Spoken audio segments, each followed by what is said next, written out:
ራእያችንን ያሳካን ነው አይደል የሚመስለን፣ ግን እዛ ጋር እናቆማለን። ራእይ ግን ቢዮንድ ዛት ነው፣ ከዛ ያለፈ ነገር ነው፣ ከግብ ያለፈ ነገር ነው እና ራእይ በጣም የሩቅና የረጅም ጊዜ እስከ መጨረሻው ድረስ የሚቀጥል እንደሆነ፣ ግብ ግን ያጭር ጊዜ እንደሆነ ይህንን ልዩነት በደንብ እንድናየው ይነግረን ነበር እና ለኔ የቀረልኝን በዚሁ አጋጣሚ ልናገር ብዬ ነው። ምናልባት ወደ ዋናው ዛሬ ከኔና ከናንተ ጋር አብረን ወደምናየው ክፍል አሁን እገባለሁ። አንዳንዶቻችሁ ባለፈው አልተገናኘን ይሆን? ያልተገናኘን አለን። ማህበራዊ ሚዲያና ክርስትና በሚል ርዕስ ነበረ የመጀመሪያውን ክፍል ባለፈው ጊዜ እዚሁ ስፍራ ላይ አይተናል። ያኔ ለመገናኘታችን ምክንያት የሆነንም አንዱ ነገር ማህበራዊ ሚዲያ ይመስለኛል። በማህበራዊ ሚዲያ ምክንያት ተገናኝተናል። ይሄ ማህበራዊ ሚዲያ ሲያገናኘን ደግሞ ያገናኘን አንድ መሰረታዊ የሆነ ርዕስ አለ። ይህም ደግሞ የክርስትና ህይወት ነው። በክርስትና ህይወትና ማህበራዊ ሚዲያ ተገናኘንና አሁን ይህንን የተገናኘንበትን ነገር እንዴት ነው ራን የምናደርገው? እንዴት ነው የምንጠቀመው? ማህበራዊ ሚዲያ ጠቀሜታውን በጣም በሰፊው ባለፈው አይተናል። እንደሚጠቅም ዛሬም አላወራችሁም። ነገር ግን በልማድ ነው ወይስ በፕሪንሲፕል ነው የምናደርገው?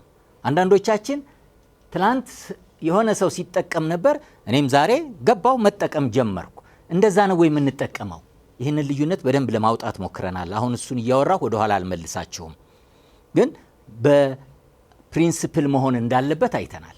በቃ ፕሪንሲፕል መከተል አለብን እንጂ ዝም ብለን የምንሄድ ከሆነ ወደ ጥፋት ሊወስደን ይችላል። ዛሬ እንድናይ የምፈልገው እንደው ባስተላለፍናቸው ማህበራዊ ሚዲያዎች ወይም ደግሞ ሰዎች ባስተላለፉልን ማህበራዊ ሚዲያ በተለይ ክርስትናን አስመልክቶ ተጠቅመንም ጠቅመንም እናውቃለን። ልክ ነኝ? ተጠቅመንም እናውቃለን። እኛም ደግሞ መረጃ ስናስተላልፍ ጠቅመንም እናውቃለን። ተጎድተንስ እናውቃለን ወይ? ጎድተንስ እናውቃለን ወይ? ይህም ማህበራዊ ሚዲያ ስንጠቀም እንግዲህ እንደ ክርስቲያን መጠቀሙ ላይ አይደለም ላወራችሁ የምፈልገው። በምንም መስፈርት አንድ ክርስቲያን ማህበራዊ ሚዲያን ተጠቅሞ ሰዎችን ሊጎዳ አይገባም አይደል? ግን ጉዳት አለ። አልገጠማችሁም? አልተጎዳችሁም? በማህበራዊ ሚዲያ በተላለፈ መልእክት ጉዳት አልደረሰባችሁም?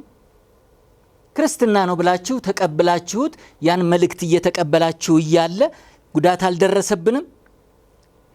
ስለዚህ ያንን ነገር ዛሬ እንዴት ነው ይህንን ነገር አቮይድ ማድረግ የምንችለው? እኔም ላለመጉዳት ምን ማድረግ አለብኝ? ማህበራዊ ሚዲያን እጠቀማለሁ በክርስትና ህይወቴ። ነገር ግን በምጠቀመው ማህበራዊ ሚዲያ ሰዎችን ልጠቅም እንጂ ልጎዳቸው አይገባም። ዝም ብለን በልማድ የምናደርግ ከሆነ በቃ ኤክስ ላደረገው የሆነ ተከታይን ፈልገን የምናደርግ ከሆነ ያ ጉዳት ሊያመጣ ይችላል። ነገር ግን በእግዚአብሔር ቃል ውስጥ በገላትያ ምዕራፍ 5 ቁጥር 25 ላይ በመንፈስ ብንኖር በመንፈስ ደግሞ እንመላለስ ይላል። በመንፈስ ብንኖር በመንፈስ ደግሞ እንመላለስ ይላል። በተለይ የገላትያን መልእክት ምዕራፍ 5ን ብታዩት በመንፈስ ብትመሩ ከሕግ በታች አይደላችሁም ይላል። በመንፈስ ብትኖሩ ይላል። በመንፈስ ብትመላለሱ። ስለዚህ አንድ ክርስቲያን እንደ ክርስቲያን በመንፈስ መመራት፣ በመንፈስ መኖር፣ በመንፈስ መመላለስ ግድ ይላል ማለት ነው። መመላለስ ደግሞ ስንል የአንድ ጊዜ ተግባር አይደለም፣ የብዙ ጊዜ ድግግሞሽ ነው። መመላለስ የሚነግረን ይሄንን ነው። እንደ መንፈሳዊ ሰው ማህበራዊ ሚዲያን ስንቀበል ወይም ደግሞ ስንጠቀም የምንመላለሰው የምናገኘው የምንመልሰው መልስ ምንድን ነው? በእርግጥ ሐዋርያው በዛ ቦታ ላይ የሚናገረው ከሕግ ጋር በተያያዘ ነው። ከሕግ ጋር በተያያዘ ነው። የመንፈሳዊ ነገር ነግሯቸው ለገላትያ ሰዎች በጥቂት ጊዜ ውስጥ ሌሎች ሰዎች መጥተው የሆነ ትምህርት ነገሯቸው። በቃ ካልተገረዛችሁ፣ ስርዓት ካልጠበቃችሁ ሲሏቸው ቀድሞ የነገርኳችሁን ነገር ወደ ጎን ያላችሁበት ምክንያት ምንድን ነው? ለምንድን ነው እንደዚህ ወደ ጎን ያላችሁት? እናንተ እኮ ልትመላለሱ የሚገባችሁ እንደ መንፈሳዊ ሰው በመንፈስ ነው መኖር ያለባችሁ። በመንፈስ ብትኖሩ ደግሞ በመንፈስ ተመላለሱ እያለ ይነግራቸው ነበረ። ስለዚህ መንፈሳዊነት የአንድ ጊዜ ጉዳይ አይደለም። በተለይ ከማህበራዊ ሚዲያ ጋር ስናይ ብዙ ጊዜ ማህበራዊ ሚዲያን እንጠቀማለን። እነዚህ የምናያቸው ማህበራዊ ሚዲያዎች ላይ ሊጠቅሙን እንጂ ሊጎዱን አይገባም። እንደ ክርስትና ሕይወት በአሁኑ ጊዜ በተለይ በአብዛኛው የምናየው አንዳንድ ሰዎች በዛ ምክንያት ብዙ ጥፋት፣ ብዙ ኃጢአት፣ ብዙ እርኩሰት ነገር ሲደረግ እናያለን። እኛም እንደዛው እንቀጥል? በምንስ እንመዝነው? ምንድነው መመዘኛው? ጥሩ ነው ጥሩ አይደለም? ማህበራዊ ሚዲያን እንደ ክርስትና ስንጠቀም ልናደርግ የሚገባው ነገር ምንድን ነው የሚለው። ስለዚህ ይህን ስናነሳ ሁለት ትልልቅ አንኳር ነገሮችን እናያለን።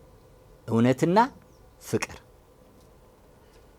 ስለ እውነትና ፍቅር፣ ስለ እነዚህ ስለ እውነት ማለት ይሄ ነው፣ ፍቅር ማለት ይሄ ነው ብዬ ላወራችሁ አይደለም። እውነትን ታውቁታላችሁ። እውነት ስንል ምንም ጥያቄ የለውም ተቃራኒው ምንድን ነው? ሐሰት ነው። ፍቅር ስንል ተቃራኒው ምንድን ነው? ጥላቻ ነው። እነዚህ እውነትና ፍቅር የምንላቸው ነገሮች ደግሞ በተለይ በማህበራዊ ሚዲያ ውስጥ ትልልቅና ዋናና አንኳር ሐሳብ ናቸው። እነዚህን ነገሮች ማንሳት የተፈለገበት የነዚህ ተቃራኒ አደጋው በጣም ከባድ ስለሆነ ነው። የእውነት ተቃራኒ ምንድን ነው? ሐሰት ነው። ሐሰት በሚገርም አይነት መልኩ በጥሩ ቃላት ተቀምሞ ሊቀርብ ይችላል። አምሮ ተውቦ ደስ በሚል ራፍ በሆነ አይደለም፣ ፍቅር የተሞላበት በሚመስል መልኩ ሐሰት ይመጣል። ሐሰት ፍቅርን ለብሶ ስለመጣ እውነት መሆን አይችልም። በፍቅር ፖላይት በሆነ ቃል ስለመጣ ወይም ደግሞ ደስ በሚያስኙ በሚያማምሩ ቃላቶች የሚመጣ ከሆነ ብዙውን ጊዜ በማህበራዊ ሚዲያ ላይ ልናገኘው ሊያጋጥመን የሚችል ነገር ነው። ያ ስለሆነ እውነት መሆን ይችላል? አይችልም። ሌላው በተቃራኒው እውነት ደግሞ የሚመጣበት መልኩ ነው። እውነት መጥቷል፣ እውነት ነው፣ ግን የቀረበበት መንገድ በጥላቻ፣ በእኔነት፣ በክፋት እውነት የሆነውን ነገር ነው የሚነግረን። እውነት የሆነውን ነገር ነው እዛ ላይ የተጻፈው። የተጻፈበት ቶን ስታዩት፣ የተጻፈበት ፊደል፣ የተጻፈበት አረፍተ ነገር ስታነቡት በጣም ልብ ያሳምማል፣ በጣም ይጎዳል። ያን ጊዜ ሰዎች ምንድን ነው እየተናገረ ያለው? ስለዚህ ለመስማት ፈቃደኛ አይሆኑም። ኦዲዮ ከሆነ ለማንበብ ፈቃደኛ አይሆኑም። ለምን ስንል የመጣበት ቶን ፍቅር የተሞላው አይደለም። እውነት ነው የሚያወራው እኮ፣ እውነት ነው እኮ የሚናገረው። አንድ ምሳሌ ልነግራችሁ ይችላል። በልጁ በኢየሱስ ክርስቶስ ካላመንክ አትድንም እና በልጁ በክርስቶስ ኢየሱስ ብታምን ትድናለህ። አይታችሁታል? ሁለቱም አንድ አይነት አረፍተ ነገር ነው። ያኛው ወዴት ነው የሚወስድህ? ሁለቱም እኮ ካላመንክ እኮ መዳን የለም አይደል? መዳን በሌላ በማንም የለም፣ እንድንበት ዘንድ ከሰማይ በታች የተሰጠ ስም ሌላ የለም ይልና የሐዋርያ ሥራ ምዕራፍ 4 ቁጥር 12ን ይጠቅስልናል። ብዙ እግዚአብሔር ፍቅር ነው፣ እግዚአብሔር ፍቅር ነው፣ ከፈለክ ልትከተለው ይገባሃል አለበለዛ ብሎ ሲነግርህ፣ ስለዚህ እውነት የሆነውን ነገር በፍቅር መግለጽና ሐሰት የሆነውን ነገር ደግሞ በፍቅር መግለጽ ሁለቱ በጣም ልዩነት አለው። ለዚህ ነው በማህበራዊ ሚዲያ ውስጥ እነዚህን ሁለት ትልልቅ አንኳር ነገሮች እንድናያቸው የፈለግኩት። ብዙ ጊዜ እንደ ቀላል ልናያቸው አይገባም። ማህበራዊ ሚዲያን ባለፈው ጊዜ ሳነሳላችሁ አይተነዋል አይደለም? አንድ ሀገር እንኳን ትንሽ ችግር አገሪቷ ውስጥ አለ ከተባለ ወዲያው የሚያደርገው ነገር ምንድን ነው? ማህበራዊ ሚዲያውን መዝጋት ነው አይደል? ማህበራዊ ሚዲያ ይዘጋል። ለምን? ሐሰት እንዳይሰራጭ፣ ውሸት እንዳይነገር። ለምን? ያ ውሸት የሚያስከትለው አደጋ በጣም ከባድ ነው። በጣም ከባድ የሰው ህይወት ያጠፋል። ስለዚህ ቶሎ ብሎ ሚዲያውን ይዘጋዋል፣ ሚዲያውን ያጠፋዋል። ወይም ደግሞ ሰዎች እንደዚህ አይነት ነገር እንዳያደርጉ ያደርግ። አንደኛ ባለፈው እንዳየነው በአንድ ጊዜ ሚዲያ በሚሊየን የሚቆጠሩ ሰዎችን ነው የሚደርሰው። ጉልበቱ በጣም ትልቅ ነው፣ እንዲቀላል አይደለም። ይሄ ጉልበቱ ትልቅ የሆነው ነገር ደግሞ ሐሰት የሆነ ነገር ከተሰራጨበት የሚያደርሰው ጉዳት የዛነው ያህል ከፍተኛ ነው። ስለዚህ ማህበራዊ ሚዲያን ስንጠቀም ሐሰትን ከእውነት ፍቅርን ከጥላቻ ለይተን አይተን ነው ወይ? እነዚህ ነገሮች እንዴት ነው እየተሰራጩ ያሉት? አንዳንዴ አልፎ አልፎ በክርስቲያን ማህበራዊ ሚዲያ አንዱ ከሌላው ተቃራኒ ሲቀርብ ይታያል። ፍቅር ከሐሰት ጋር፣ እውነት ከጥላቻ ጋር፣ ቅድም ባልኩት አይነት መልኩ ማለት ነው። ፍቅር በጣም ቆንጆ በሚያማምሩ ቃላቶች ግን እውነት ያልሆኑ ለሰው ደህንነት ሊሆኑ የማይችሉ ሰዎችን ለዘላለም ሕይወት ሊያደርሱ የማይችሉ ግን በሚጣፍጡ ቃላቶች ይቀርባሉ። እንከተላቸው ወይ? ከነሱ ወገን እንቁም ወይ?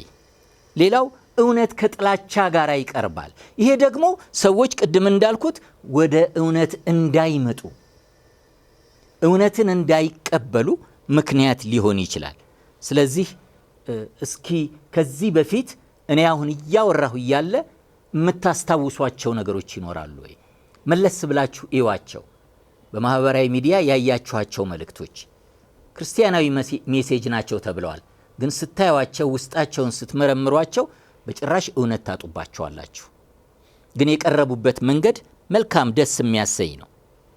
ሐሰት ሆነው በሚያማምሩ የፍቅር ቃል የቀረቡና እውነት ሆነው ግን በሚያስደነግጥ በሚያስቆጣ መልኩ የቀረቡ መንፈሳዊ ለማለት የሚያስቸግሩ ግን ክርስቲያናዊ ስያሜ ይዘው የወጡ ብዙ መረጃዎች አሉ።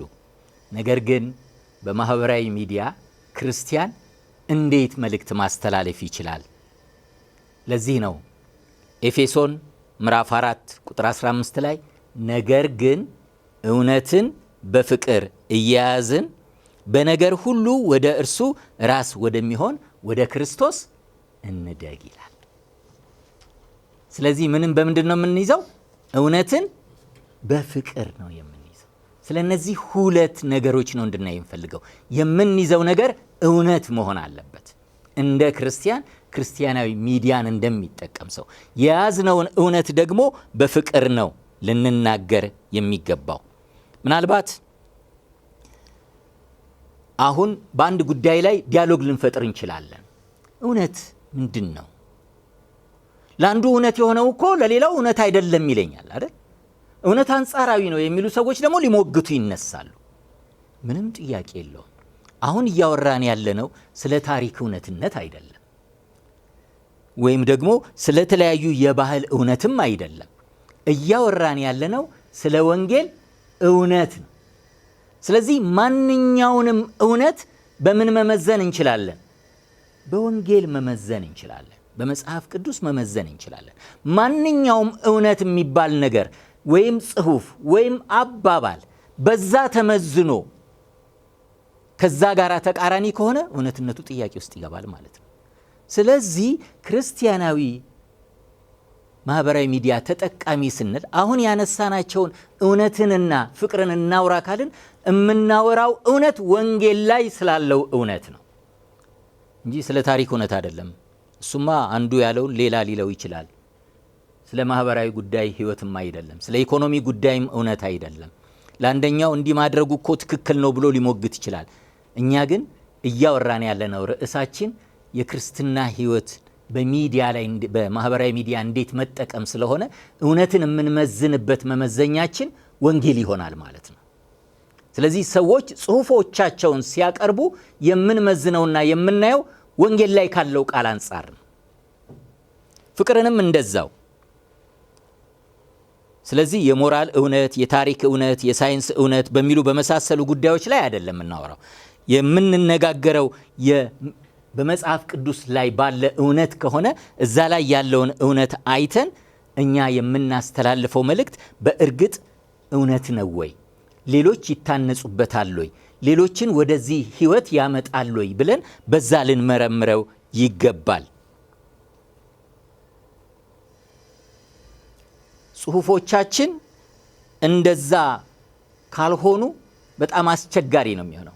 ሌላው ሐሰት የሆነ ወይም ደግሞ እነዚህን እውነት የሆኑ ነገሮች ራፍ በሆነ ነገር የምንገልጻቸው ጥሩ ባልሆነ አገላለጽ ቅድም ባነሳሁት አይነት መልኩ የሚገለጽ ከሆነ ጽሑፉን አያነቡትም። ስለዚህ እውነት ነው ማስተላለፍ የፈለግኩት፣ ግን የቀረብኩበት አፕሮች ጥሩ ስላልሆነ ሰዎች ሊያነቡት ፈቃደኛ አይደሉም፣ ሊሰሙት ፈቃደኛ አይደሉም፣ አይባረኩበትም። ለሌላውም አያስተላልፉበትም። ታርጌታችንን ሚስ እናደርጋለን። ስለዚህ የያዝነውን እውነት የገባንን እውነት ለሌሎች ልንገልጽ የምንፈልግ እንደ ክርስቲያን እኛ ብቻ መዳን ሳይሆን ሌሎችም ድነው በማህበራዊ ሚዲያ ብዙዎችን መድረስ የምንፈልግ ከሆነ የምንቀርብበት አፕሮች በፍቅር የተሞላ ሊሆን ይገባዋል። ያ የማይሆን ከሆነ ግን ሰዎች አይባረኩበትም፣ እኛም ታርጌታችንን የመምታት እድል አይኖረንም። ስለዚህ በማህበራዊ ሚዲያ የምናስተላልፈው መልእክት እውነት ከሆነ ይኸው እውነት በፍቅር የተሞላ መሆን መቻል አለበት። ለምን ስንል በአንደኛ ቆሮንቶስ ምዕራፍ 13 ቁጥር 6 ላይ ፍቅር ከእውነት ጋር ደስ ይለዋል እንጂ ስለ አመፃ ደስ አይለውም ይላል። ፍቅር ደስ የሚለው ከእውነት ጋር ነው። ከእውነት ጋር ሲሆን ነው። ፍቅር እውነትን ይወዳል። ስለዚህ ፍቅር ከእውነት ጋር ነው እና በዚህ አይነት መልኩ መልእክቶቻችን በውስጣቸው ፍቅር ያላቸው ከጥላቻ የራቁ ሊሆኑ ይገባቸዋል።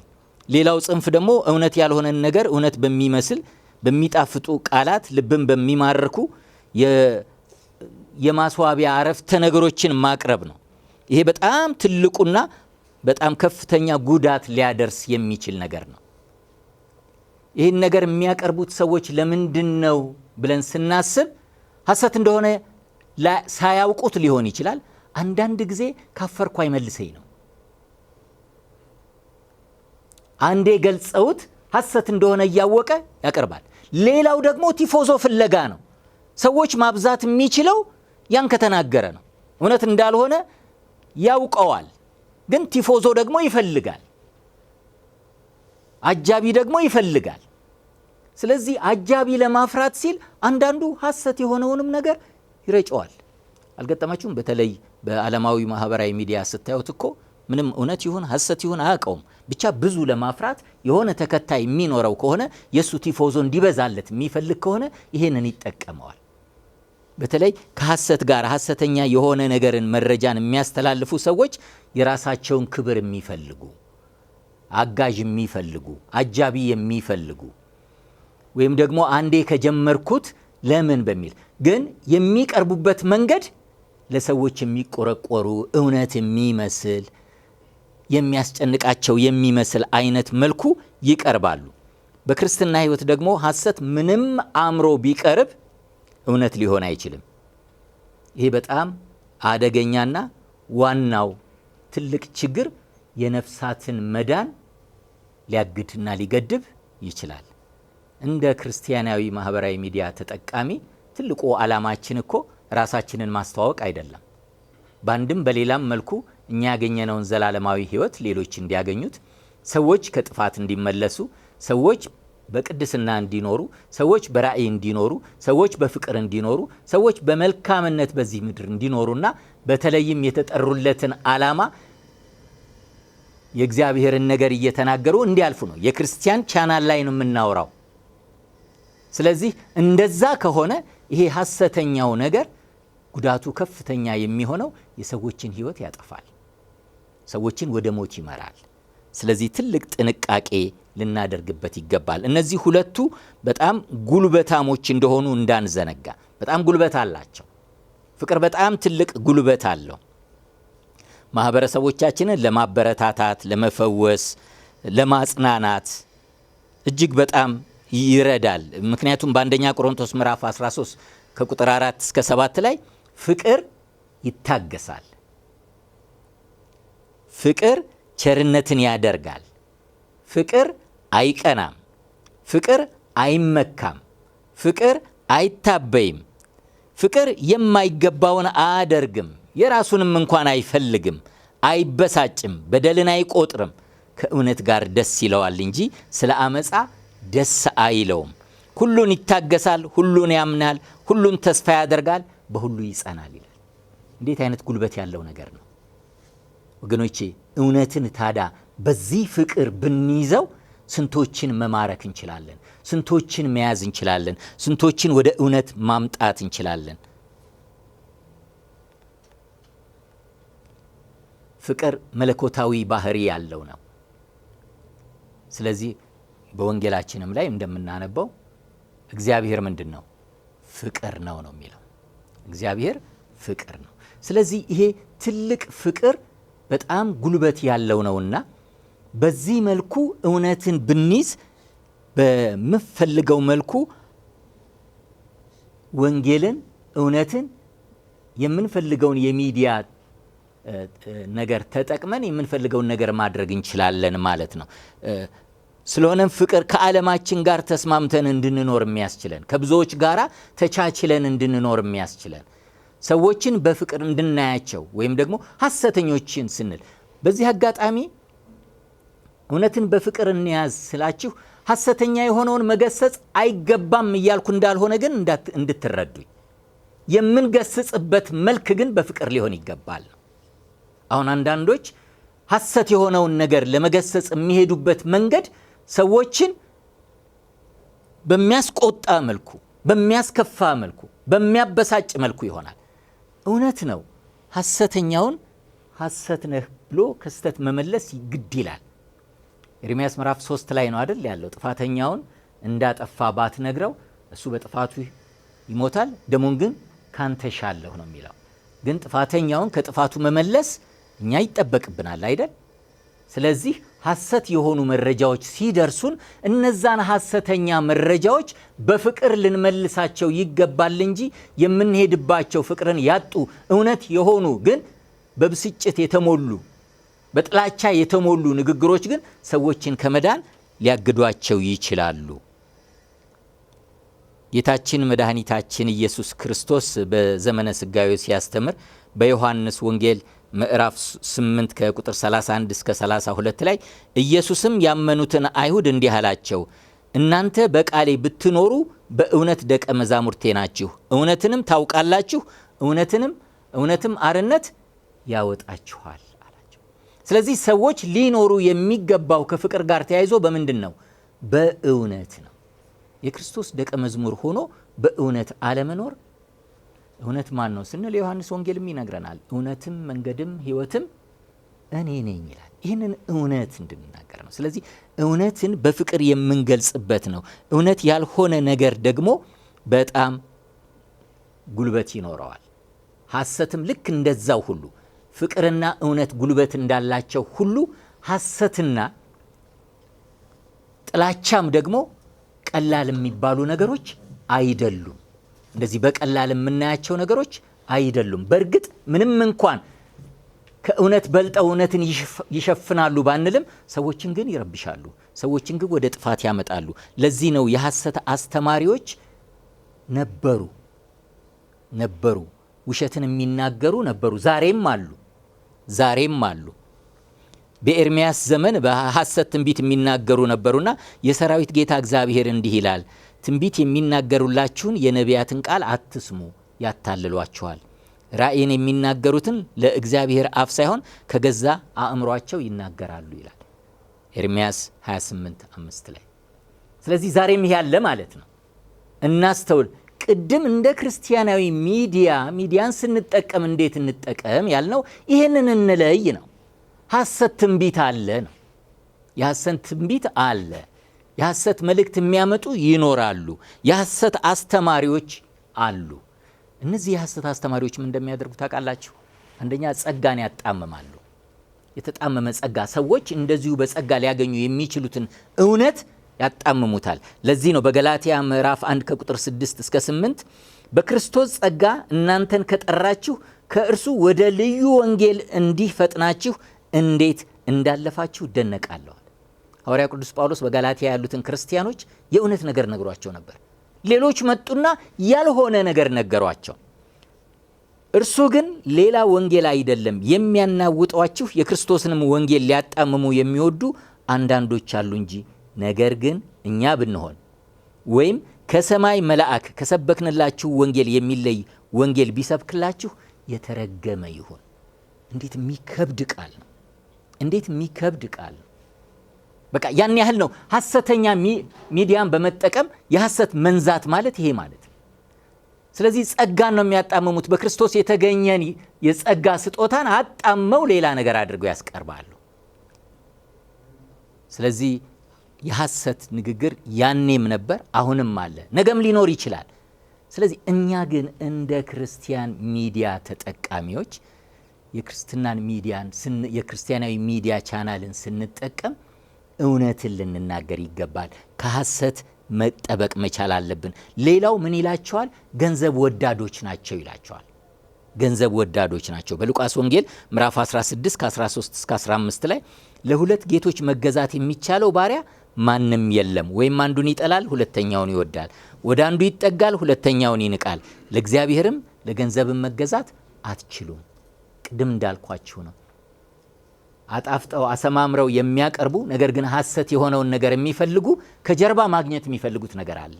ገንዘብ ሊሆን ይችላል፣ ስልጣን ሊሆን ይችላል፣ አጃቢ፣ ብዙ ክብር፣ ብዙ ዝና፣ ሌላም ነገር። እነዛን ነገር ማድረግ የሚፈልጉ ከሆነ በዛ አይነት መልኩ ሊፈልጉ ይችላሉ። ስለዚህ እነዚህ ገንዘብ ወዳዶች ናቸው።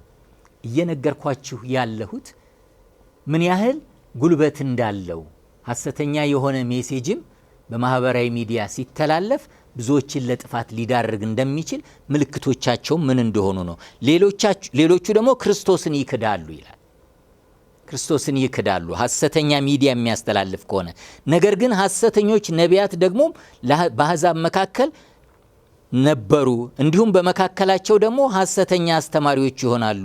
እነርሱ የዋጃቸውን ጌታ እንኳን ክደው የሚፈጥንን ጥፋት በራሳቸው ላይ እየሳቡ የሚያጠፋ ኑፋቄን አሾልከው ያስገባሉ ይላል። ስለዚህ ሐሰተኞች ምን ያደርጋሉ ስንል ይኸውና ክርስቶስን ይክዳሉ። እንደ ክርስቲያናዊ ሚዲያ ቻናል ተጠቃሚ ማንንም እንዳንጎዳ እውነትን በፍቅር ይዘን ልንናገር ይገባል። ሐሰተኛ የሆነውን ልለይ ይገባል። ሐሰተኛውን እንዴት እንለየዋለን? ሐሰተኛው ጸጋን ያጣምማል። ሐሰተኛው ገንዘብ ወዳዶች ይሆናሉ። ሐሰተኛው ክርስቶስን ይክዳሉ፣ እውነትንም ይቃወማሉ ነው የሚለው። እውነትን ይቃወማሉ። ሁለተኛ ጢሞቴዎስ ምዕራፍ 3 ቁጥር 8 ላይ ኢያኔስና ኢያንበሬስ ሙሴን እንደተቃወሙት እንዲሁ እነዚህ ደግሞ አእምሯቸው የጠፋባቸው ስለ እምነትም የተጣሉ ሰዎች ሆነው እውነትን ይቃወማሉ። ነገር ግን በሚጣፍጡ ቃላቶች ሊመጡ ይችላሉ እነዚህ። ለዚህ ነው እነዚህን ትልልቅ ነገሮች እንዳንረሳቸው እውነትንና ፍቅርን በማህበራዊ ሚዲያዎች ስንጠቀም ከእውነትና ከፍቅር ጋር ተጣብቀን መሆን ይገባናል። ነገር ግን እውነትን የሚቃወም ሊመጣ ይችላል። ሐሰት በፍቅር ተሸፍኖ ይመጣል። እውነት በጥላቻ ሊመጣ ይችል ይሆናል። ከነዛ እንድንጠብቅ ነው። ሌላው ተረትንና የሐሰት ወሬዎችን ይወዳሉ ይላል። ሁለተኛ ጢሞቴዎስ ምዕራፍ 4 ከ3 እስከ 4 ሕይወት የሚገኝበትን ትምህርት የማይታገሱበት ዘመን ይመጣልና ነገር ግን ጆሮአቸውን የሚያሳክክ ስለሆነ እንደ ገዛ ምኞታቸው ለራሳቸው አስተማሪዎችን ያከማቻሉ፣ እውነትንም ከመስማት ጆሮቻቸውን ይመልሳሉ፣ ወደ ተረትም ፈቀቅ ይላሉ።